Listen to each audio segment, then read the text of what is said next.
Hello and अस्सलाम वालेकुम guys. उम्मीद करता हूँ कि आप सब ठीक होंगे। आज का लेक्चर है हमारा इनपुट आउटपुट डिवाइसेस पे ही, जो हमने गुज़श्ता लेक्चर कंप्यूटर का पढ़ा था, जिसमें हमने इनपुट आउटपुट डिवाइसेस कुछ डिस्कस किए थे, जिसमें हमने कीबोर्ड, माउस और फिर उसके बाद हमने जो है लाइट पेन डिस्कस किया था। आज हम उसी को कंटिन्यू करते हुए और कुछ पॉइंटिंग डिवाइसेस पढ़ेंगे।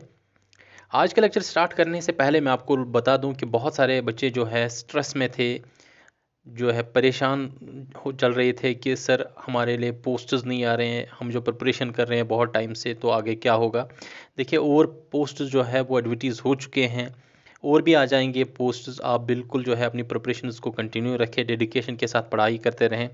इंशाल्लाह आपकी जो है मेहनत है ये ज़ाया नहीं जाएगा, आपको अपनी मेहनत का फल ज़रूर मिलेगा।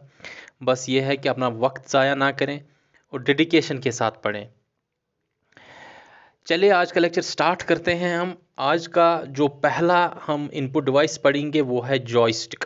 आपने नाम सुना होगा, इसको कभी कभी फ्लाइट स्टिक भी कहते हैं, याद रखें, कभी कभी क्वेश्चन पूछा जा सकता है। कंट्रोल कॉलम भी इसको कहते हैं। इनपुट आउटपुट डिवाइस इसलिए मैं थोड़ा इलॉबरेटिव वे में पढ़ा रहा हूँ आप लोगों को, क्योंकि कभी कभी क्वेश्चन जो है थोड़ा ट्विस्टेड आता है तो बच्चा जो है कंफ्यूज हो जाता है, इसलिए मैं इसको थोड़ा सा इलॉबरेट फॉर्म में पढ़ा रहा हूँ। और ये भी ज़रूरी आपको बता दूँ कि इनपुट आउटपुट डिवाइसेस में से एक 2 से 3 क्वेश्चन पूछे जाते हैं एसएसबी एग्ज़ाम के दौरान, इसलिए प्लीज़ इसको अच्छी तरह से एक ही बारी में पढ़ें। मैं नहीं चाहता हूँ कि आप बार बार इसको फिर पढ़ें, तो एक ही बारी में हम इसको अच्छी तरह से पढ़ेंगे, ताकि अगर इसमें से कोई भी क्वेश्चन पूछा जा सकता है तो आप लोगों को कोई दिक्कत ना हो जाए।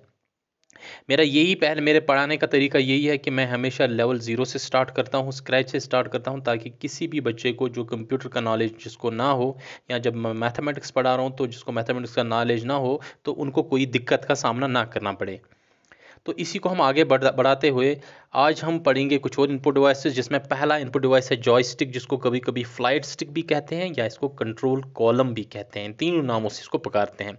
क्या है ये जॉयस्टिक? ये एक वर्टिकल रॉड होती है, ठीक है, इस तरह से एक वर्टिकल रॉड होती है, जो आपको जिसमें जो इसमें बटन्स भी हो सकते हैं, किसी में होते हैं किसी में नहीं होते हैं। तो इसमें बटन्स हो सकते हैं, 1 या 2 बटन्स हो सकते हैं। और ये अक्सर अगर आपके पास आगे स्क्रीन होती है, ये गेम पर्पज़ के लिए इस्तेमाल होती है, या फिर हमारे पास एयरप्लेन्स वगैरह में इस्तेमाल होते हैं, इसलिए इसको फ्लाइट स्टिक भी कहते हैं। तो इससे जो है आप यहाँ इस स्क्रीन पे जो है कर्सर को मूव कर सकते हैं, तो आप किसी भी डायरेक्शन में इसको मूव कर सकते हैं, ठीक है। तो ये है हमारे पास जॉयस्टिक। ये अगर आप देखें एक माउस का ही काम करती हैं, और आप जो है पॉइंटर को अपने स्क्रीन पे मूव कर सकते हैं किसी भी डायरेक्शन में इस जॉयस्टिक के द्वारा। अच्छा, पहला जो जॉयस्टिक है वो इन्वेंट किया गया यूएस नेवल रिसर्च लैब में, जो इन्वेंट की थी वहाँ पे सीबी मिरिक ने 1926 में, ठीक है, याद रखें इसको। तो पहला जॉयस्टिक। लेकिन 1972 में राल्फ जो है एच बेयर, इन्होंने इन्वेंट किया था वीडियो गेम के लिए जो जॉयस्टिक इस्तेमाल होती है, इसको इन्वेंट किया था। इसलिए कुछ बुक्स जो है दोनों को इसका श्रेय देते हैं, जीबी मिरिक को या और ये जो हमारे पास राल्फ एच बेयर है, दोनों को इसका श्रेय देते हैं कि दोनों इसके इन्वेंटर्स हैं। अब क्वेश्चन पे डिपेंड करता है ऑप्शंस कैसे होते हैं। तो अगर आपके पास ऑप्शंस ऐसे हैं कि जीबी मिरिक और राल्फ बेयर है, अगर आपके पास ऐसा ऑप्शन आता है तो दोनों को दे सकते हैं। अगर खाली राल्फ एच बेयर ही है तो इसको आप टिक कर सकते हैं। अगर खाली जीबी मिरिक है तो इसको आप टिक कर सकते हैं। डिपेंड करता है कि क्वेश्चन किस तरह से पूछे जाते हैं। फिर बच्चे अक्सर ये पूछते हैं कि सर अगर ऐसा आया कि आपको चूज़ करना पड़ेगा, तो देखें अक्सर जो क्वेश्चंस बनाए जाते हैं जेकेएसएसबी द्वारा, हो सकता है, देखें गलती तो हर एक से होती है, कभी कभी गलती भी हो सकती है जेकेएसएसबी में एग्ज़ाम जो हमारे पास जो क्वेश्चन पेपर सेट करने वालों से। लेकिन जो है exceptions doesn't make the law. लेकिन अक्सर कोशिश करते हैं ये कि ऐसा क्वेश्चन जो है आपसे पूछें जिसमें कोई ऐसी इस किस्म की कंट्रोवर्सी ना हो। अगर आपसे पूछा जाता है तो आपके पास ऑप्शंस भी इस तरह से दिए जाएंगे ताकि आप एक बेस्ट ऑप्शन को चूज़ करें। तो ये मिरिक होगा तो इसको आप क्लिक कर सकते हैं, अगर राल्फ एच बेयर होगा तो इसको क्लिक कर सकते हैं, अगर आपके पास बोथ का ऑप्शन है तो आप इन दोनों को क्लिक कर सकते हैं, ठीक है। कुछ इसके बाद आता है हमारे पास ट्रैक बॉल, ठीक है। ट्रैक बॉल भी हमारे पास माउस का ही काम करते हैं। ये हमारे पास इस तरह से एक बॉल होती है, एक माउस की सूरत में एक बॉल होती है, ठीक है। इस पर तो ये माउंटेड होती है एक बेस पे और इसी बॉल को हम मूव कर सकते हैं 360 डिग्री में और स्क्रीन पे हम उस कर्सर को मूव कर सकते हैं। ठीक है, हमारे पास स्क्रीन पे एक कर्सर होता है जो यहाँ पे ये पॉइंट कर सकते हैं हम इस बॉल के थ्रू, तो हम इस पॉइंटर को कहीं पे भी मूव कर सकते हैं स्क्रीन पे। तो ये 360 डिग्री में मूव करता है। ये आपके पास ये जो बॉल होता है माउंटेड एक बेस पे, यहाँ पे एक बॉल होता है, इसी बॉल को हम मूव कर सकते हैं 360 डिग्री में। इसको हम ट्रैक बॉल कहते हैं। ठीक है, तो यहाँ पे आप देख सकते हैं cursor control device used in money notebooks and laptop computers. ये नोटबुक्स में इस्तेमाल हो सकता है, कंप्यूटर्स में इस्तेमाल हो सकता है, क्योंकि ये माउस का ही काम करता है। ये किसने बनाया था? टॉम कैनस्टन ने बनाया था, ये रॉल्फ बेंजामिन और लॉन्गस्टॉफ ने बनाया। ये तीन लोगों ने पहली बार ट्रैक बॉल को इन्वेंट किया था। इसको आप याद रखें, ट्रैक बॉल जो है वो टॉम कैनस्टन, रॉल्फ बेंजामिन और लॉन्गस्टॉफ ने इन्वेंट किया था। ठीक है, इसके बाद आता है हमारे पास डिजिटाइज़र।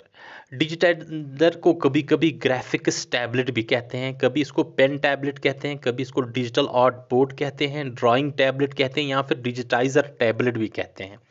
याद रखें इस चीज़ को, डिजिटाइज़र को बहुत सारे नामों से पुकारते हैं। अगर आप कोई भी नाम पूछा जाता है और क्वेश्चन इस बेस पे आता है, आपको कोई कन्फ्यूजन नहीं होना चाहिए। याद रखें ये जो डिजिटाइज़र होता है इसमें हमारे पास दो चीज़ें होती हैं, एक हमारे पास एक टैबलेट होता है, दूसरा हमारे पास एक स्टाइलस होता है, एक पेन की तरह स्टाइलस रहता है इस तरह से। अगर आपको याद होगा, मैंने पिछली बार भी बताया था गुज़श्ता लेक्चर में कि हमारे पास जो स्टाइलस होता है, अगर आपके पास 5233 जो 5233 का नोकिया का एक फ़ोन आता था, उसमें साथ में एक स्टिक होती थी और उस स्टिक से हम जो है स्क्रीन पे टच कर सकते हैं। फिर इसको कैरी करना मुश्किल हो जाता है, तो इसके बाद ये ऑब्सलीट हो गई। लेकिन ये जो हमारे पास स्टाइलस है, ये डिजिटाइज़र के साथ आता है। इसी ये जो पेन की सूरत में होता है हमारे पास स्टाइलस, तो इसी के थ्रू हम जो है इस पर कुछ ड्राइंग्स बना सकते हैं। ठीक है, या हम किसी भी जो है आइटम को सिलेक्ट कर सकते हैं स्क्रीन पे। तो यहाँ पे दो चीज़ें होती हैं इस डिजिटाइज़र में, एक तो एक स्क्रीन होता है, सॉरी टैबलेट होता है, और एक एक पेन रहता है। ठीक है, अच्छा, ये जो डिजिटाइज़र है ये ज़्यादातर ड्राइंग वगैरह पर्पज़ के लिए इस्तेमाल होता है, इसलिए इसको कभी कभी ग्राफिक्स टैबलेट कहते हैं, पेन टैबलेट कहते हैं, डिजिटल आर्ट बोर्ड कहते हैं, ड्राइंग टैबलेट कहते हैं, या फिर डिजिटाइज़र टैबलेट कहते हैं। इस चीज़ को जहन में रखें। अच्छा, और मैं आपको इसके बारे में ये बता दूं कि ये इनपुट डिवाइस है जो एनेबल करता है कि हैंड ड्रॉन इमेज जो हम बनाते हैं, या एनिमेशंस या ग्राफिक्स जो हम बनाते हैं, स्टाइलस से इस स्क्रीन पे, इस टैबलेट पे, ठीक है, इस पर्पज़ के लिए इनपुट डिवाइस इस्तेमाल होता है। तो हमारे पास स्टाइलस है और ये जो हमारे पास आर्ट बोर्ड है, ठीक है, ये हमारे पास टैबलेट की सूरत में जो एक बोर्ड है, इस पे हम कोई ड्राइंग्स बना सकते हैं, एनिमेशन बना सकते हैं, और वो फिर हमारे पास कंप्यूटर पे लोड हो जाती है। ठीक है, तो ये है हमारे पास इनपुट डिवाइस। अच्छा, किसने इसको पहली बार बनाया था, इन्वेंट किया था? एलिशा ग्रे ने। ठीक है, तो इसको मैंने कैसे, अक्सर मैं याद रखता हूँ, जब मुझे याद रखना होता है तो डिजिटाइज़र मुझे एक शख्स ने गिफ्ट किया था। ठीक है, आप इस तरह से याद रख सकते हैं। तो एक जो है उनका नाम एलिशा था, तो एलिशा ने आपको क्या किया, गिफ्ट डिजिटाइज़र। इस तरह से आप अपना कोई भी कोड, जिस तरह से आपको आसान लगे, कोई भी शॉर्टकट कोड बना के इसको याद रख सकते हैं किसने बनाया था। 1988 में एलिशा ग्रे ने बनाया था डिजिटाइज़र। याद रहा ये। इसके बाद आता है डिजिटाइज़र का ही एक पार्ट जिसका नाम है स्टाइलस, जिसका हम अभी जिक्र कर रहे थे। तो स्टाइलस हमारे पास है एक पेन की सूरत में, इसको स्टाइलस पेन भी कहते हैं कभी कभी। ये स्मॉल शेप्ड पेन होता है जिसका अभी मैं जिक्र कर रहा था। Whose tip position on a computer monitor can be detected. तो ये हमारे पास कंप्यूटर अगर है तो इस पर हम स्टाइलस, अगर ये जो है टच बेस्ड होगा, तो हमारे पास एक पेन की तरह एक स्टाइलस होता है। इस स्टाइलस को यूज़ करके हम इस पर जो है कोई भी चीज़ जो है ड्रॉ कर सकती हैं, कोई भी चीज़ सेलेक्ट कर सकते हैं, कोई आइकन को सेलेक्ट कर सकते हैं, फाइल को सेलेक्ट कर सकते हैं। उस पर सिंपली हम टैप करते हैं, तो टैप करने के बाद हम उसको सेलेक्ट करते हैं। इसके पर्पज़ के लिए स्टाइलस इस्तेमाल होता है। या आप ये कह सकते हैं कि ये डिजिटाइज़र का ही एक पार्ट है जो हम किसी भी स्क्रीन के आइटम को सेलेक्ट करने के लिए इस्तेमाल कर सकते हैं या ड्रॉ करने के लिए इस्तेमाल कर सकते हैं। बिल्कुल आसान है, डिजिटाइज़र का एक पार्ट है। तो क्या किसने बनाया था ये स्टाइलस? Tom diamond. ठीक है, तो इसको कैसे आप याद रखें, हमारे पास स्टाइलस है, ये हमारे पास स्टाइलस है इस तरह, लेकिन स्टाइलस का जो हमारे पास टिप है ये डायमंड का है। इसका मतलब ये जो स्टाइलस आपके पास है ये बड़ा महंगा स्टाइलस है, क्योंकि इसका टिप डायमंड का बना हुआ है। डायमंड से आपको याद रहेगा टॉम डायमंड। ठीक है, आपके पास जो स्टाइलस है वो डायमंड का बना हुआ है, इसलिए आपको यहाँ पे टॉम डायमंड याद रहेगा। और एक चीज़ मैं आपको बता रहा था कि डिजिटाइज़र आपको किसने गिफ्ट किया था? एलिशा ने आपको गिफ्ट किया था। जो है इस तरह से आप इन छोटी छोटी चीज़ों को याद रख सकते हैं। इसके बाद हमारे पास आता है टच पैड, या जिसको हम ट्रैक पैड भी कहते हैं, जिसको हम कभी ग्लाइड पॉइंट या ग्लाइड पैड भी कहते हैं। याद रखें इस चीज़ को। हमारे पास टच पैड जो होता है या ट्रैक पैड जो होता है या ग्लाइड पॉइंट या ग्लाइड पैड जिसको हम कहते हैं, ये एक ऑल्टरनेटिव होता है माउस का। जो आपके पास माउस है ना, इस तरह से ये माउस आपके पास एक एक्सटर्नल इनपुट डिवाइस है, ठीक है। इस तरह से आपके पास जो है माउस होता है, इस माउस को आप इस्तेमाल करते हैं। लेकिन ये जो आपके पास लैपटॉप्स वगैरह होते हैं, ठीक है, अगर आपने देखा होगा हमारे पास लैपटॉप जो है इसमें यहाँ पे कीबोर्ड रहता है और यहाँ पे एक एरिया रहता है जो माउस का काम करता है। इसी को हम टच पैड कहते हैं, इसी को हम ट्रैक पैड कहते हैं, या इसको हम ग्लाइड पॉइंट या ग्लाइड पैड कहते हैं। तो ये माउस का ही एक ऑल्टरनेटिव है, या आप ये कह सकते हैं कि ये इनबिल्ट माउस होता है। यहाँ पे माउस बाहर रहता है, इसको जो है हमारे पास एक्सटर्नल डिवाइस रहता है, लेकिन यहाँ पे इनबिल्ट माउस रहता है जहाँ पे आप मूव कर सकते हैं फिंगर को। आपकी फिंगर की मूवमेंट से जो है इसमें एक दो बटन्स भी रहते हैं जहाँ से आप क्लिक कर सकते हैं, और आप इस पे अगर ट्रैक पैड पे मूव करेंगे तो उससे आप पोजीशन जो है स्क्रीन पे कर्सर की चेंज कर सकते हैं, ठीक है। किसने बनाया था? तो ये जो ट्रैक पैड है या टच पैड, ये ई गरफीड ने बनाया था। ई गरफीड ने 1988 में बनाया था टच पैड या ट्रैक पैड, ठीक है। तो गरफीड ने बनाया था ट्रैक पैड। पहली बार इसको किसने लाइसेंस किया था? एप्पल ने पहली बार इसको, एप्पल जो हमारे पास कंपनी है जो आईफोन्स वगैरह बनाती है, उन्होंने पहली बार लाइसेंस किया इसको, और उन्होंने इसमें इसको अपने एक कंप्यूटर में इस्तेमाल किया, एक पीसी में इस्तेमाल किया था जिसका नाम था पावर बुक। तो पावर बुक में पहली बार टच पैड का इस्तेमाल हुआ या ट्रैक पैड का इस्तेमाल हुआ। किसने लाइसेंस किया ये पहली बार? एप्पल ने पहली बार लाइसेंस किया 1988 में। ई गरफीड के द्वारा ये इन्वेंट किया गया, ठीक है। ये थी ट्रैक पैड की जो है इंफॉर्मेशन। इसके बाद आता है हमारे पास आई ट्रैकर या गेज इंट्रैक्टर, ठीक है। इम्प्रूवमेंट आ गई, ठीक है, विथ पैसेज ऑफ टाइम जो है इम्प्रूवमेंट आ गई, जो है टेक्नोलॉजी में इम्प्रूवमेंट आ गई। अब अगर आपके पास ये स्क्रीन है, आप इस स्क्रीन पे जो है बहुत तरीके से जो है कोई भी आइटम सेलेक्ट कर सकते हैं, किसी भी आइटम के साथ छेड़छाड़ कर सकते हैं, या कोई भी पोजीशन जो है यहाँ पे किसी भी पोजीशन पे कर्सर को मूव कर सकते हैं। आपके फॉर एग्जांपल आपके पास स्टाइलस की अभी बात कर रहे थे, हमारे पास एक पेन की सूरत में है, या हमारे पास लाइट पेन है, उसको हम इस्तेमाल कर सकते हैं। और एक जो है हमारे पास एडवांस टेक्नोलॉजी आई, वो है गेज इंटरैक्टर, यानी कि आपका स्क्रीन जो है इतना जो है सेंसिटिव है, वो आपकी आंखों की जो पोजीशन है उसको जो है उस पोजीशन को वो नोट कर सकता है, और उस पोजीशन के बेसिस पे ही वो काम कर सकता है। यानी कि आप खाली स्क्रीन पे देख रहे हैं, आपकी आंखों की मूवमेंट से आप किसी भी आइटम को सेलेक्ट कर सकते हैं। इसको हम कहते हैं गेज इंटरैक्टर या आई ट्रैकर, ठीक है। तो आपकी आंखों की जो मूवमेंट है, आपकी आंखों की जो पोजीशन है, उससे आप अपने कंप्यूटर स्क्रीन को कंट्रोल कर सकते हैं, ठीक है। अपने कंप्यूटर स्क्रीन पे आप किसी आइटम को सिलेक्ट कर सकते हैं, ठीक है। तो उसको हम कहते हैं गेज इंटरैक्टर। यहाँ पे मैंने लिखा भी है, मैं डिस्कस ज़्यादा नहीं करता हूँ इन चीज़ों को, जो मैंने लिखी हुई हैं ये मैं सिर्फ आप लोगों के लिखता हूँ। हो सकता है कहीं पे आपको जो है डिस्क्रिप्टिव टाइप एग्जामिनेशन में अप्लाई आप कर रहे हैं या अपेयर हो रहे हैं, तो उसके लिए मैं आपको ये चीज़ें लिखता हूँ, वरना मुझे ये डिस्कस करने की ज़रूरत नहीं है। ये मैं सिर्फ आपकी जो है ईज़ के लिए यहाँ पे लिखता हूँ, आपकी इन्फॉर्मेशन के लिए लिखता हूँ।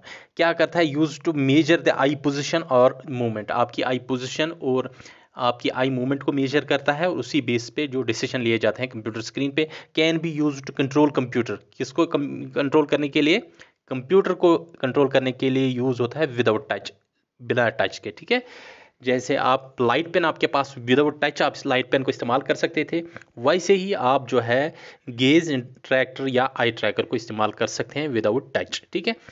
तो इसको किसने इन्वेंट किया है? थॉमस बसवेल ने इसको इन्वेंट किया है। आप इसको कैसे याद रखें कि गेज करना, हम कहते हैं ना वो गेज कर रहा था, ताड़ रहा था, ठीक है, ताड़ना कहते हैं ना गेज को।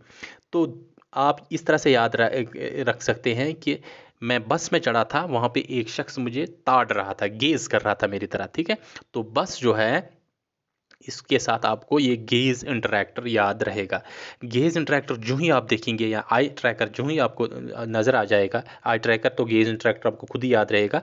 तो गेज इंटरैक्टर के साथ आपको खुद ब खुद बस याद आएगी। तो थॉमस बसवेल, इस तरह से आप याद रख सकते हैं। ये मैं अपने कोर्स आपको बता रहा हूँ किस तरह से आप चीज़ों को, छोटी छोटी चीज़ों को याद रखें, क्योंकि जब इन्फॉर्मेशन बहुत ज़्यादा होती है ना, नॉलेज एक्सप्लोजन होता है। अभी तो हमने स्टार्ट किए हैं, आगे जब आपको बहुत सारे सब्जेक्ट्स पढ़ने पड़ेंगे तो बहुत सारी चीज़ें आपको याद रखनी पड़ेंगी। So it's not possible that you will remember all the things, ठीक है।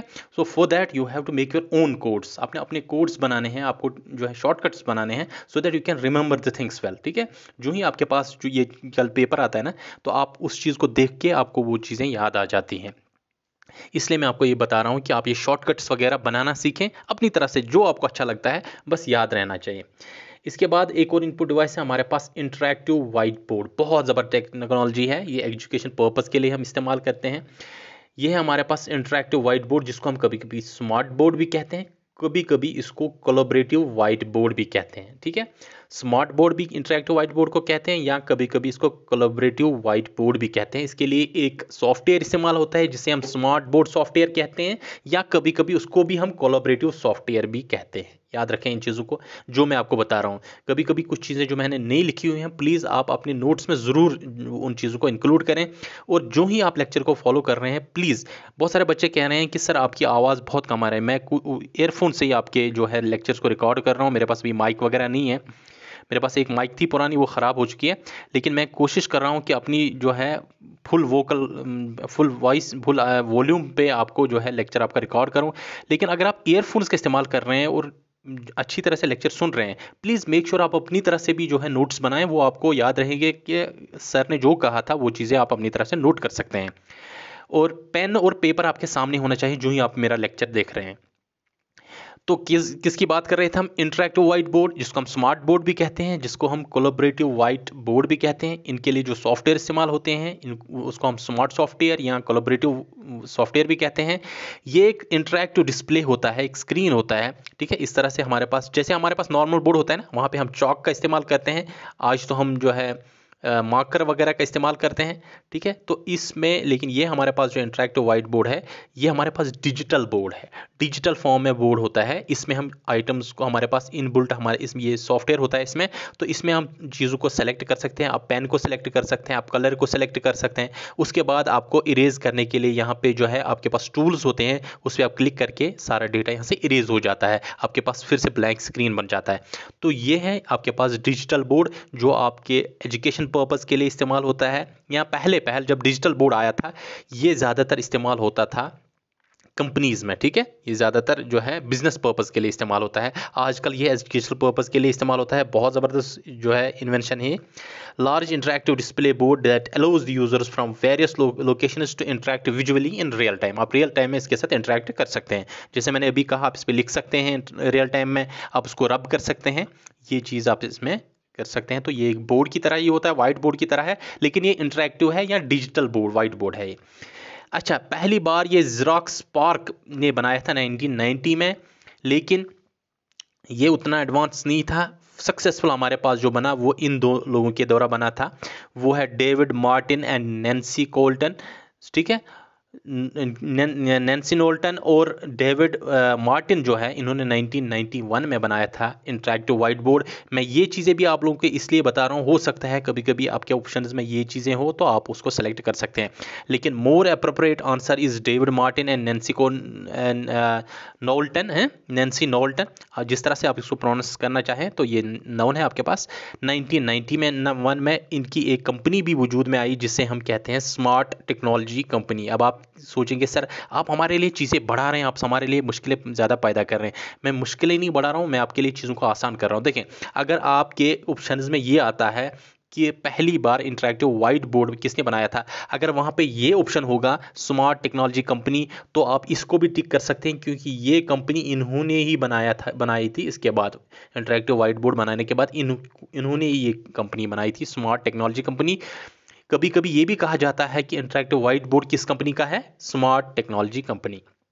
ये याद रखें आप, डेविड मार्टिन, नैन्सी नोल्टन होगा, या फिर आपके पास स्मार्ट टेक्नोलॉजी कंपनी होगा, ये इसको भी आप सेलेक्ट कर सकते हैं। कभी अगर वहाँ पे ज़ेरॉक्स पार्क होगा, इसको सेलेक्ट कर सकते हैं, लेकिन मैंने आपको कहा मोर अप्रोप्रिएट जो हमारे पास आंसर है that is David Martin and Nancy, ठीक है। ये दो हैं हमारे पास जिन्होंने इंटरैक्टिव वाइट बोर्ड इन्वेंट किया था। ये थी पॉइंटिंग डिवाइसेस की जिक्र, जिन्हों अभी तक हम कर रहे थे कि जो हमारे पास डिवाइस होते हैं उससे हम पोजीशन जो है हमारे स्क्रीन पे जो कर्सर होता है उससे हम कोई आइटम को सिलेक्ट कर सकते हैं, या जो पोजीशन वहाँ पे हम मूव करते हैं ये पोजीशन बेस्ड होता है, डायमेंशन बेस्ड होता है। जो ही आप माउस को मूव कर रहे हैं या कीबोर्ड, कोई मुझे पूछ रहा था कीबोर्ड है, मैं हाँ हमारे पास कीबोर्ड में नेविगेशन बटन्स है जिससे हम माउस का इस्तेमाल कर सकते हैं, माउस के बदले में कीबोर्ड को इस्तेमाल कर सकते हैं। If you don't have mouse, आपका माउस काम करना बंद करते हैं, आपके कंप्यूटर आपके कीबोर्ड पे नेविगेशन बटन्स हैं, एरो बटन्स हैं, उन एरो बटन्स के इस्तेमाल से आप जो है माउस का काम कर सकते हैं। हमारे पास ये जो पॉइंटिंग डिवाइस है जो अभी जिनका हम जिक्र कर रहे थे, हमारे पास 2 डायमेंशन में मूव करते हैं हम। जो ही हम मूव करते हैं माउस को, तो ये स्क्रीन पे हमें पता चलता है कितना एक्स डायरेक्शन में मूव किया, कितना वाई डायरेक्शन में मूव किया। इस तरह से आपका कर्सर स्क्रीन पे भी मूव करता है। ऐसे डिवाइसेस को हम पॉइंटिंग डिवाइस कहते हैं। जिन डिवाइसेस में इन चीज़ों की ज़रूरत बिल्कुल भी नहीं पड़ती है कि कितना ये एक्स एक्सिस या कितना ये वाई एक्सिस में मूव किया, उन डिवाइसेस को हम नॉन पॉइंटिंग डिवाइसेस कहते हैं। ठीक है, जहाँ पे हमारे पास कर्सर का कोई यहाँ पे लेन देन नहीं होता है, उसको हम कहते हैं, ऐसे डिवाइसेस को हम नॉन पॉइंटिंग डिवाइस कहते हैं। आप डिवाइसेस देखेंगे आपको खुद ब खुद समझ आ जाएगा नॉन पॉइंटिंग हम इनको क्यों कहते हैं। पहला नॉन पॉइंटिंग डिवाइस है बायोमेट्रिक सेंसर। बायोमेट्रिक सेंसर आपने नाम सुना होगा। बायोमेट्रिक सेंसर जिसमें है bio means life and metric means measurement.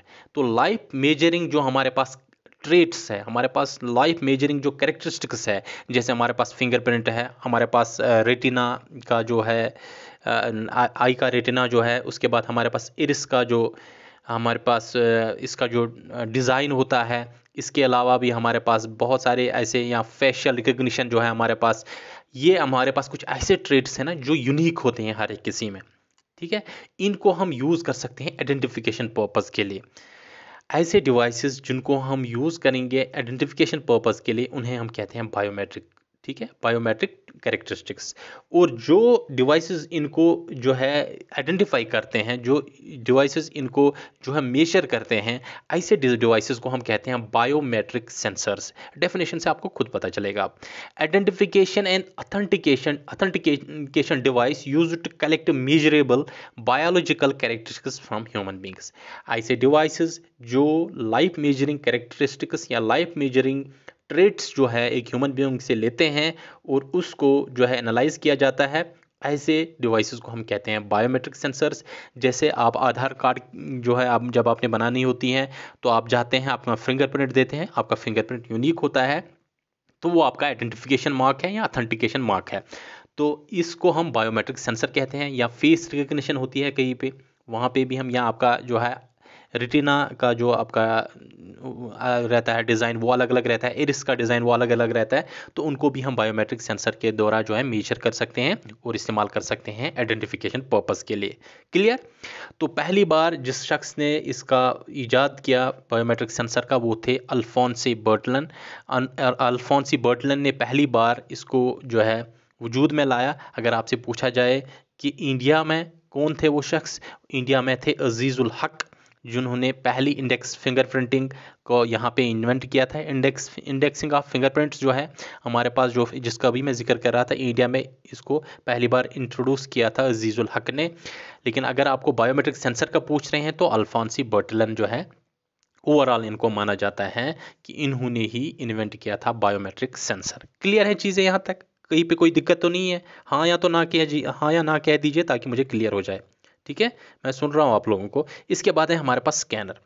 Scanner हमारे पास एक इनपुट डिवाइस है। बहुत सारे बच्चों को ये कन्फ्यूजन होता है कि सर प्रिंटर और स्कैनर एक ही है। नहीं, हमारे पास प्रिंटर और स्कैनर एक ही नहीं है, वो अलग अलग है। लेकिन कभी कभी हम जो है दोनों को साथ में मिलाते हैं, प्रिंटर से ही स्कैनर का ही काम लेते हैं, तो वो अलग बात है। लेकिन स्कैनर जब हम इस्तेमाल करते हैं, जब हम प्रिंटर को भी एज ए स्कैनर भी इस्तेमाल कर सकें, कैसे? हम इस इनपुट डिवाइस, ये जो इनपुट डिवाइस है, इसमें हम एक कोई पेपर डाल देते हैं, उससे हम जो है उस पेपर से, चाहे वो इमेज होगी चाहे उसमें टेक्स्ट होगा, आपने यहाँ हार्ड कॉपी डाल दी। ठीक है, हार्ड कॉपी जब आपने डाल दी, फिजिकल आइटम जब आपने इस प्रिंटर में डाल दी, इस स्कैनर में डाल दिया, तो वो उस डेटा को उठाता है और उसको डिजिटल फॉर्म में कन्वर्ट करता है, ताकि उसके साथ आप फिर छेड़छाड़ कर सकें। ठीक है। लेकिन प्रिंटर क्या करता है, प्रिंटर को आप सॉफ्ट फॉर्म में, सॉफ्ट कॉपी फॉर्म में देते हैं और वो आपको वहां से फिजिकल फॉर्म में देता है। It is reverse of the printer, ठीक है। स्कैनर जो है ये प्रिंटर का रिवर्स है, ये यहाँ से फिजिकल आइटम लेता है और वहां से आपको सॉफ्ट कॉपी में कन्वर्ट करके देता है। लेकिन प्रिंटर क्या करता है, सॉफ्ट कॉपी लेता है और उसको किस फॉर्म में कन्वर्ट करता है, फिजिकल फॉर्म में या हार्ड कॉपी की सूरत में देता है। तो ये जो स्कैनर है ये एक इनपुट डिवाइस है जो एक्सेप्ट करता है आपकी इमेज, टेक्स्ट फिजिकल फॉर्म में और उनको कन्वर्ट करता है डिजिटल फॉर्म में, ठीक है। इसको किसने इन्वेंट किया था, रसल क्रिश हमारे पास एक शख्स है जिन्होंने पहली बार स्कैनर को इन्वेंट किया था। रसल क्रिश जो है उन्होंने पहली बार इन्वेंट किया था स्कैनर को, ठीक है। हमारे पास 3 तरह के स्कैनर, हालांकि हमारे पास बहुत सारे तरह के स्कैनर्स हैं। हमारे पास है flat bed scanner, drum scanner, hand held scanner, sheet fed scanner, photo scanner, और भी हमारे पास बहुत सारे स्कैनर्स हैं। लेकिन जनरली हमारे पास जो स्कैनर्स होते हैं उनको 3 कैटेगरीज में डिवाइड किया गया है। एक है हमारे पास फ्लैट बेड स्कैनर जो इस तरह से रहता है, बिल्कुल एक फ्लैट सूरत में। इसके ऊपर ये जो ढक्कन रहता है, इस ढक्कन को उठाते हैं और इसमें एक फिजिकल हार्ड कॉपी डाल देते हैं, कोई पेपर, कोई जिसमें हमारे पास इमेज वगैरह हो, उसके इसके अंदर डाला जाता है। ढक्कन को बंद किया और उसके बाद हम कंप्यूटर में इसको जो है वापस इसमें कन्वर्ट कर सकते हैं डिजिटल फॉर्म में, ठीक है, स्कैन करके। इसको हम कहते हैं फ्लैट बेड स्कैनर। दूसरा रहता है हमारे पास ड्रम स्कैनर। इसमें क्या होता है, इसमें एक ड्रम की सूरत में होता है, ये ड्रम रहता है, ठीक है। इसमें आपने जो पेपर लगा दिया वो इस तरह आता है, इसके इर्द गिर्द रहता है, ठीक है। इस ड्रम के इर्द गिर्द जो है रहता है। उसके बाद ये मूव करता है, आपने कुछ प्रिंटर्स में भी देखा होगा, तो उसके बाद ये मूव करता है तो ये वापस आ जाता है, इस तरह से प्रिंट होके वापस आ जाता है। और जब ये कंप्लीट स्कैन करता है इस पेपर को तो वो हम फिर कंप्यूटर पे देख सकते हैं, उसके साथ हम उसको सॉफ्ट कॉपी में कन्वर्ट कर सकते हैं और उसको डिजिटल फॉर्म में कोई भी जो हम मॉडिफिकेशन करना चाहते हैं वो कर सकते हैं। इसके अलावा हमारे पास हैंड हेल्ड स्कैनर्स, वो स्कैनर्स जो छोटे साइज़ के हैं, जो पोर्टेबल है, जिनको हम अपने साथ कैरी कर सकते हैं, ऐसे स्कैनर्स को हम हैंड हेल्ड स्कैनर्स कहते हैं। और जो मैंने आपको कहा यहाँ पे शीट फेड स्कैनर्स, ऐसे स्कैनर्स जिनको हम शीट्स यहाँ से दे देते हैं, ठीक है, बार बार शीट फीड करना पड़ता है, ऐसे हम स्कैनर्स को हम शीट फेड कहते हैं। और फोटो स्कैनर जो खाली फोटोज़ वगैरह के लिए इस्तेमाल होते हैं। तो ज़्यादा इंपॉर्टेंट ये 3 हैं। हो सकता है इनमें से पूछा जाए which of the following is not the type of scanner, तो आपको बहुत सारी ऑप्शंस दिए गए हैं, उसमें से ये इन तीनों में से भी कोई ऑप्शन होगा। तो ये जनरल हमारे पास कैटेगराइजेशन है, इनमें से कोई ऑप्शन आप सेलेक्ट करें। तो ये इस तरह से क्वेश्चन पूछे जा सकते हैं। तो स्कैनर को आपने याद रखना है, रसल क्रिश ने बनाया था। 3 तरह के स्कैनर है हमारे पास, फ्लैट बेड, ठीक है, उसके बाद ड्रम स्कैनर, उसके बाद हैंड हेल्ड स्कैनर। इन 3 कैटेगरीज को आपने याद रखना है, बिल्कुल आसान है। इसके बाद हमारे पास है माइक्रोफोन, माइक, ठीक है, जिसको हम कभी कभी माइक भी कहते हैं, जिसको हम कभी कभी माइक भी कहते हैं, ठीक है, इस तरह से भी लिखते हैं। तो ये जो माइक या माइक्रोफोन बहुत सारे लोगों ने अपने हाथ में उठाया होगा, ठीक है।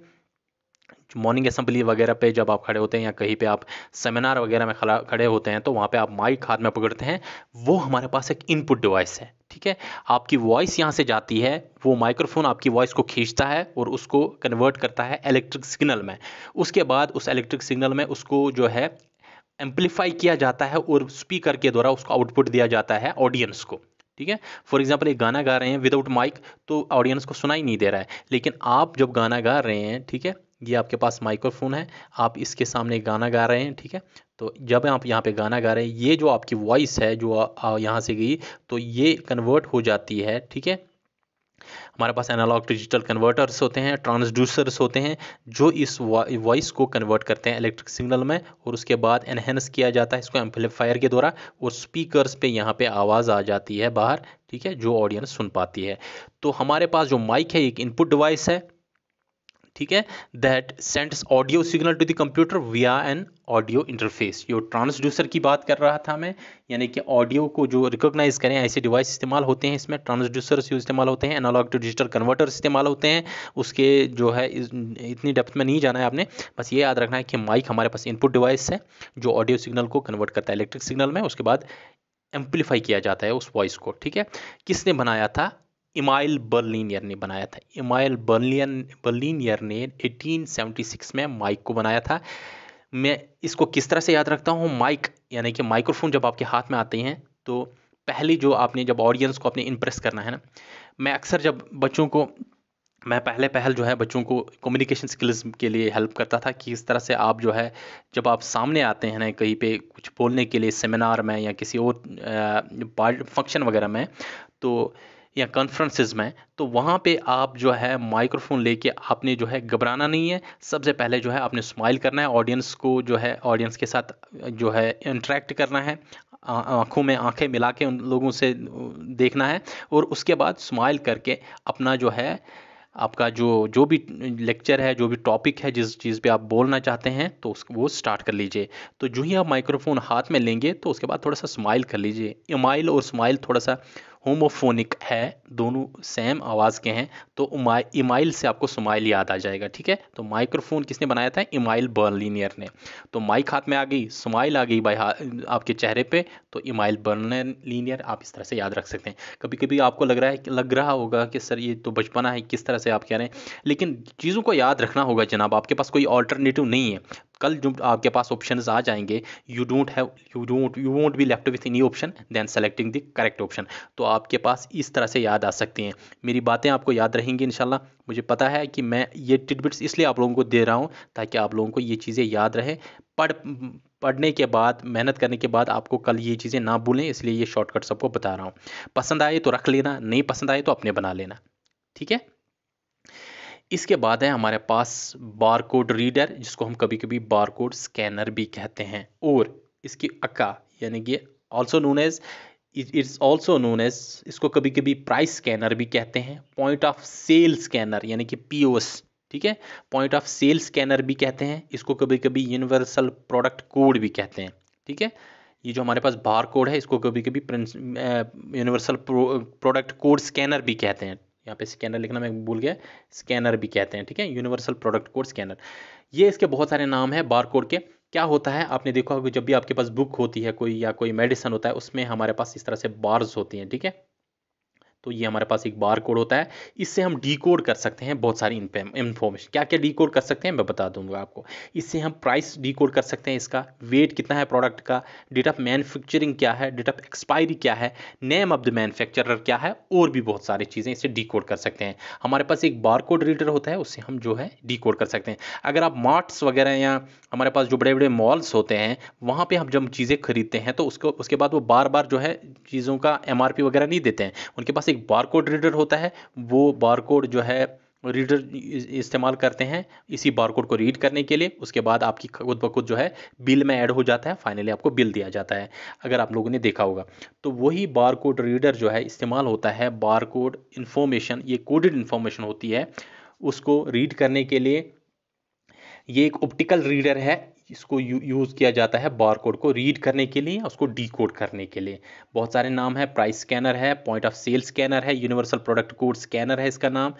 ठीक है, या कभी कभी इसको बारकोड रीडर या बारकोड स्कैनर भी कहते हैं। तो बारकोड किसने बनाया था? हमारे पास अब दो चीज़ें आ गई, एक है हमारे पास बारकोड, ठीक है, ये जो हमारे पास ये होते हैं ना लाइन्स, ब्लैक लाइन्स, तो इन लाइन्स को हम कहते हैं बारकोड। ये पहली बार किसने बनाया था? नॉर्मन जे वुडलैंड और बर्नैंड सिल्वर ने। ठीक है, वुडलैंड और सिल्वर ने बनाया था ये, इसको आप याद रखें। कुछ लोग ये भी आप के बुक्स में ये वुडलैंड होगा खाली, लेकिन दो शख्स इसमें इन्वॉल्व थे, एक थे सिल्वर, एक था वुडलैंड। ठीक है, अच्छा, इसके बाद बारकोड रीडर किसने बनाया था? तो बारकोड रीडर जॉर्ज लॉरर ने बनाया था, इसको आप याद रखें। बारकोड रीडर जॉर्ज लॉरर ने बनाया था, लेकिन बारकोड वुडलैंड और सिल्वर ने बनाया था। ठीक है, बारकोड किसने बनाया था? वुडलैंड और सिल्वर ने बनाया था, लेकिन लॉरर है एक ऐसे शख्स जिन्होंने बारकोड रीडर बनाया था। इसके बाद आता है हमारे पास ऑप्टिकल कैरेक्टर रिकग्निशन, ओसीआर। ठीक है, ओसीआर एक ज़बरदस्त टेक्नोलॉजी है, अगर आप इसको समझ पाएँ। देखें, अभी हमारे पास एक हार्ड कॉपी होती है, उस हार्ड कॉपी में टेक्स्ट लिखा हुआ होता है। ठीक है, फॉर एग्जांपल आपके पास एक हार्ड कॉपी आ गई, ये हार्ड कॉपी आपके पास जो है इसमें टेक्स्ट लिखा हुआ होता है। फॉर एग्जांपल आपने नोट्स लिए किसी टीचर के, अंजुम सर के आपने नोट्स लिए, अंजुम सर के नोट्स आपको इस हार्ड कॉपी की सूरत में मिल रहे हैं। अब आप चाहते हैं कि इन ये जो नोट्स हैं इनमें मैं थोड़ी सी चेंज करूं, कहीं पे एडिट करूं। फॉर एग्जांपल अंजुम सर से कोई टाइपिंग एरर हो रहे हैं, आप चाह रहे हैं कि उसमें आप एडिट करें या अपनी तरह से इसमें कुछ चेंजेस करें। जनाबन आप इस टेक्स्ट को एडिट नहीं कर सकते हैं, लेकिन आपके पास एक ऐसी टेक्नोलॉजी आई है जो इस हार्ड कॉपी को जब आप स्कैनर के अंदर डाल सकते हैं, ठीक है, उस ऑप्टिकल कैरेक्टर रीडर के अंदर डाल सकते हैं, या वो इस तरह से भी होता है जिस तरह से हमारे पास बारकोड स्कैनर होता है ना, इस तरह से वो होता है हमारे पास ऑप्टिकल कैरेक्टर रीडर। उस ऑप्टिकल कैरेक्टर रीडर को आप हाथ में उठाएंगे, उसके बाद इन लाइन्स पे फेर देंगे वन बाय वन, ठीक है। एक एक लाइन को ये पढ़ेगा, उसको रीड करेगा, उसको कन्वर्ट करेगा टेक्स्ट फॉर्म में, आपको एक वर्ड फाइल मिल जाएगी। उस वर्ड फाइल में वो एडिटेबल होगी, उसमें आप चेंज कर सकते हैं। ऐसा एक ज़बरदस्त डिवाइस इसलिए ये जो हमारे पास ऑप्टिकल कैरेक्टर रिकग्निशन है, या ऑप्टिकल कैरेक्टर रीडर भी कहते हैं इसको कभी कभी इंटेलिजेंट कैरेक्टर रीडर कहते हैं जनाब। इसमें जो है इस्तेमाल होता है आर्टिफिशियल इंटेलिजेंस का भी इसमें इस्तेमाल होता है आजकल, ठीक है। इसमें नेचुरल लैंग्वेज प्रोसेसिंग का भी इस्तेमाल होता है। आप किसी भी लैंग्वेज को जो है कन्वर्ट कर सकते हैं रीडेबल फॉर्म में। अगर उर्दू में आपके पास लिखा होगा, अरबिक में, हिंदी में या तमिल में, किसी भी लैंग्वेज में, तो आप उसको कन्वर्ट कर सकते हैं रीडेबल फॉर्म में, एडिटेबल फॉर्म में। तो उसके लिए इसलिए हम इसको कभी कभी इंटेलिजेंट कैरेक्टर रीडर भी कहते हैं। वही मैंने यहाँ पे लिखा है, डेफिनेशन देखते हैं। Device use to recognise text within a digital form. आपके पास डिजिटल फॉर्म में है, या स्कैंड फॉर्म में एक डॉक्यूमेंट है, या इमेज फॉर्म में है, तो उसको आपने रीड करना है। उसको आप ऐसे रीड नहीं कर सकते हैं, तो कैसे रीड करेंगे? OCR लाएंगे।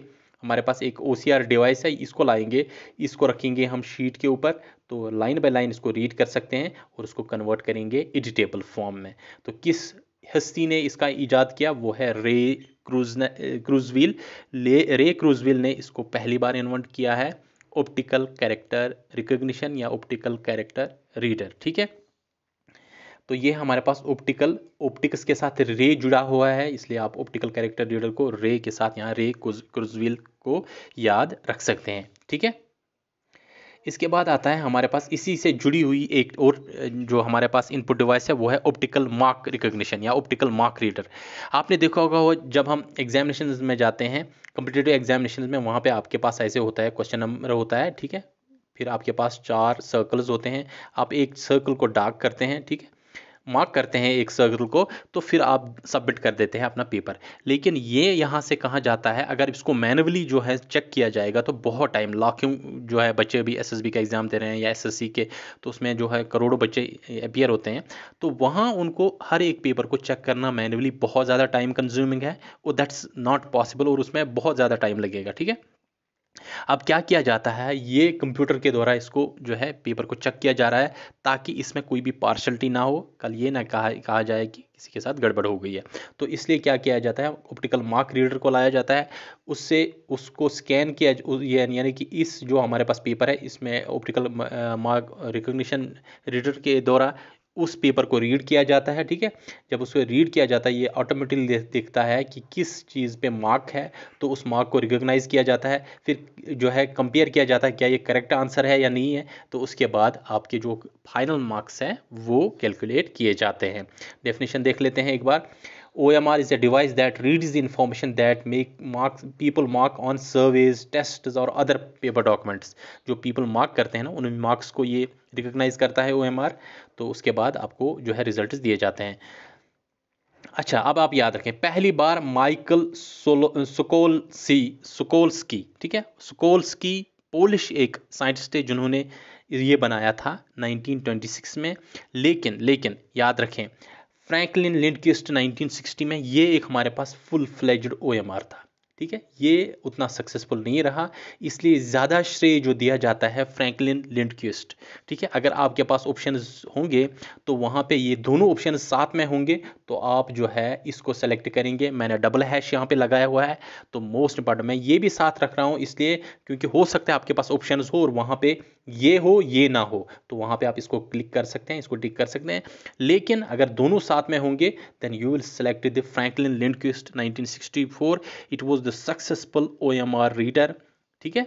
1962 में जो फ्रैंकलिन ने बनाया था, तो ये आपके पास मोस्ट अप्रोप्रिएट ऑप्शन है, इसलिए मैंने उसको डबल हैश लगाया है। प्लीज़ ये जो मैं यहाँ पे चीज़ें मेंशन कर रहा हूँ, इनको आप याद रखें। इसके बाद हमारे पास है मैग्नेटिक इंक कैरेक्टर रीडर। हमारे पास MICR जो है, मैग्नेटिक इंक कैरेक्टर रिकग्निशन या मैग्नेटिक इंक कैरेक्टर रीडर जो होता है, ये हमारे पास जो होता है एक इंक होती है जिसको हम किसी रीडर के थ्रू जो है रीड कर सकते हैं। ये हमारे पास ऐसे इस तरह से चेक होती है, यहाँ पे आपने पैसे भर दिए, किसके हक में ये चेक है, फिर यहाँ पे एक जो हमारे पास जो है कोड लिखा हुआ होता है, ठीक है, 9 डिजिट का कोड लिखा होता है, कितना, 9 डिजिट का। इसके लिए एक अलग सी इंक जो है इस्तेमाल की जाती है, फॉर एग्जाम्पल 34326421 ये हमने 9 डिजिट का लिखा कोड, तो ये मैग्नेटिक इंक का होता है, ठीक है, मैग्नेटिक इंक होता है ये। तो इसको यूज़ करके हम देखते हैं कि ये जो चेक है या ये जो डॉक्यूमेंट है क्या ये वैलिड है, क्या ये लिजिटिमेट है, ठीक है, ओरिजिनल है, कोई फेक चेक भी बना सकता है। तो वो चेक करने के लिए हम इसको यूज़ करते हैं, इस टेक्नोलॉजी को यूज़ करते हैं, मैग्नेटिक इंक कैरेक्टर रिकग्निशन। तो वहाँ चेक जो है उसको उसमें से रीडर के through, magnetic ink character reader या रिकग्निशन के थ्रू उसको चेक किया जाता है, उस कोड को 9 डिजिट कोड होता है। तो उसके बाद बताया जाता है कि ये वैलिड है, लिजिटिमेट चेक है, लिजिटिमेट पेपर है या नहीं है, ठीक है। तो हमारे पास ये 9 डिजिट्स का होता है। अगर आप चेक आपने देखी होगी तो उसमें हमारे पास 9 डिजिट्स का कोड होता है। ये जो मैं आपको इनपुट डिवाइस से सभी बता रहा हूँ, इनके मैं आपको जो है इमेजेस भी दिखाऊंगा, लेकिन ये सारा कंप्लीट करने के बाद, ताकि आपके जहन में ये सारी चीज़ें अच्छी तरह से आ जाए और आपका एक रिवीजन भी हो जाएगा तब। ये 9 डिजिट्स का होता है ये कोड। पहले 3 डिजिट सिटी रिप्रेजेंट करते हैं कौन सी सिटी का है, ठीक है, उसके बाद बैंक कौन सा है, उसके बाद ब्रांच कौन सा है, ठीक है। ये 3 डिजिट का कोड होता है, 9 डिजिट्स का टोटल होता है। पहली बार किसने बनाया था, स्टैनफोर्ड रिसर्च इंस्टीट्यूट में एक टीम तैनात की गई जिन्होंने ये MICR बनाया था, मैग्नेटिक इंक कैरेक्टर रिकग्निशन, ठीक है। इसके बाद आता है हमारे पास QR कोड, जिसको हम कभी कभी जिसका फुल फॉर्म या एक्रोनाइम है क्विक रिस्पांस कोड। ये एक मैट्रिक्स बाय जो है बार कोड की तरह रहता है। इस तरह से ये अक्सर आप यूज़ करते हैं, चाहे शेयर इस्तेमाल करें या व्हाट्सएप इस्तेमाल करें आप व्हाट्सएप वेब के थ्रू, तो वहाँ पे आपको एक QR कोड मिलता है। इसमें ऐसे ऐसे जो है चीज़ें बनाई जाती हुई है, तो ये आपके पास एक QR कोड होता है, ठीक है, मैट्रिक्स फॉर्म में इसमें ऐसी चीज़ें बनाई होती हैं, तो इसको आप रीड करते हैं, ठीक है। क्यू आर कोड रीडर जो है उसके द्वारा इसको रीड किया जाता है, तो वो इसे डिकोड करता है इन्फॉर्मेशन, ठीक है। तो ये जो है इसमें हमारे पास बहुत सारी इन्फॉर्मेशन अटैच होती हैं। तो किसने बनाया था ये, पहले बारकोड जो हमारे पास बना था वो डेंसो वेव ने बनाया था, और बारकोड स्कैनर जो है वो मसाहिरो हारा ने बनाया था बारकोड स्कैनर। लेकिन कुछ बुक्स में ये बताया गया है कि बारकोड और बारकोड रीडर दोनों डेंसो वेव ने बनाया था। तो ये भी आपने याद रखना है। अब अपने ऑप्शन से देखना है कि कौन सा जो है ऑप्शन, आप किस तरह से क्वेश्चन पूछा जाता है। तो लेकिन most appropriate is Denso wave अगर आपसे बारकोड स्कैनर पूछा जा रहा है और वहाँ पे ऑप्शन मसाहिरो हारा होगा, तो आप मसाहिरो हारा को बारकोड स्कैनर के लिए सिलेक्ट कर सकते हैं, ठीक है। This is the correct option. ये मैं सभी चीज़ें इसलिए आपको बता रहा हूँ कि आपको कन्फ्यूजन ना हो जाए। इसके बाद है हमारे पास मिडी, यानी कि म्यूजिकल इंस्ट्रूमेंट डिजिटल इंटरफेस। आपने होगा जो म्यूजिशियंस होते हैं उनके पास एक कीबोर्ड रहता है, ठीक है, उसको हम कहते हैं म्यूजिकल इंस्ट्रूमेंट डिजिटल इंटरफेस। तो ये किस लिए इस्तेमाल होता है, रिकॉर्ड करने के लिए और प्लेबैकिंग म्यूजिक जो बनाया जाता है म्यूजिक डायरेक्टर्स के द्वारा, तो उसको रिकॉर्ड करने के लिए इस्तेमाल होता है। On digital synthesiser supported by sound card, इसमें साउंड कार्ड वगैरह का इस्तेमाल होता है, और जहाँ पे आप जो है कोई भी धुन आपने बना दी, ठीक है, कोई भी जो है बैकग्राउंड प्लेबैक म्यूजिक जो आपने बनाया उसमें स्टोर रहता है। किसने बनाया था, डेव स्मिथ और रॉबर्ट मूग ने बनाया था मिडी, ठीक है। ये भी हमारे पास एक इनपुट डिवाइस है। इसके बाद हमारे पास है लेज़र रेंज फाइंडर, ये जिसको कभी कभी लेज़र टेलीमीटर भी कहते हैं, याद रखें ये एक बार पूछा भी गया है। लेज़र टेलीमीटर जो है ये हमारे पास इनपुट डिवाइस है, जिसको लेज़र के थ्रू, अगर आपने कोई ऑब्जेक्ट आपसे दूर है तो लेज़र के थ्रू आप उसका डिस्टेंस मेजर कर सकते हैं कितना दूर है वो, ठीक है। तो वो डिस्टेंस डिटरमाइन करने के लिए हम इस्तेमाल करते हैं लेज़र रेंज फाइंडर, ठीक है।